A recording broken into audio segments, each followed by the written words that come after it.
শরীয়তপুরের নড়িয়ায় পদ্মা নদী থেকে অর্ধ শতাধিক ড্রেজার দিয়ে অবৈধভাবে বালু উত্তোলনের অভিযোগ উঠেছে। এতে নতুন করে ভাঙন আতঙ্কে পড়েছে নদী পাড়ের মানুষ। স্থানীয়দের অভিযোগ, প্রশাসনের যোগসাজশেই তোলা হচ্ছে এসব বালু। শরীয়তপুর প্রতিনিধি আসাদ গাজীর পাঠানো তথ্যচিত্রে বিস্তারিত জানাচ্ছেন সাকিব আল হাসান। 2013 থেকে 18 সাল পর্যন্ত পদ্মার ভয়াবহ ভাঙনে শরীয়তপুরের নড়িয়ায় ঘরবাড়ি হারায় প্রায় 25,000 পরিবার। নদীর তলদেশ থেকে অবৈধভাবে বালু উত্তোলনের ফলে আবারও ভাঙন আতঙ্কে পদ্মাপাড়ের হাজারো মানুষ।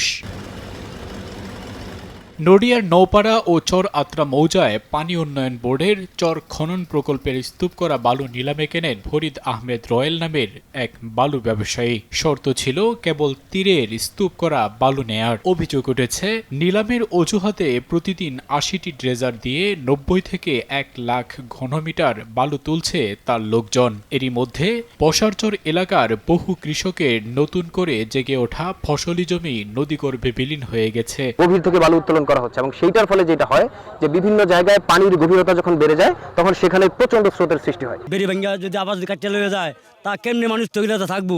তবে নদী থেকে বালু তোলার অভিযোগ অস্বীকার করেছেন অভিযুক্ত এই ব্যবসায়ী। এটার যে মেথড, এটা কেটে নেওয়ার যে মেথডটা সেটা আসলে অন্যভাবে কিছু দিতে পারেনি।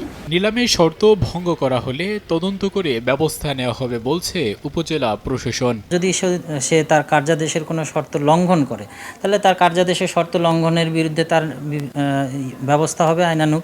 একদিকে সরকারের বিপুল অর্থ খরচে বাঁধ নির্মাণ, আরেকদিকে নির্বিচারে চলছে অবৈধভাবে বালু উত্তোলন। দ্রুত কার্যকরী ব্যবস্থা না নেওয়া হলে নদীগর্ভে বিলীন হয়ে যেতে পারে একরের পর একর ফসলি জমি।